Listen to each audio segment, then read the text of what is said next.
Guys, good morning. Ang iba-vlog ko ngayon is concrete pooling dito sa ating optic. Kaya ang ginagamit po nila is freezing foam. Andun po yung supply ng ano niyan, concrete sa baba. Ay wrapping lang.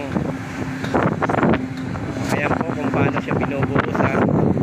Yan po ay may sinusundan na elevation ha. Hindi lang po siya basta buhos. At yung mga nakita nyo po na bakal yan, ay yun po yung pad. Dahil po ito ay roof dig, yan po yung papatungan ng mga machine para sa aircon, para sa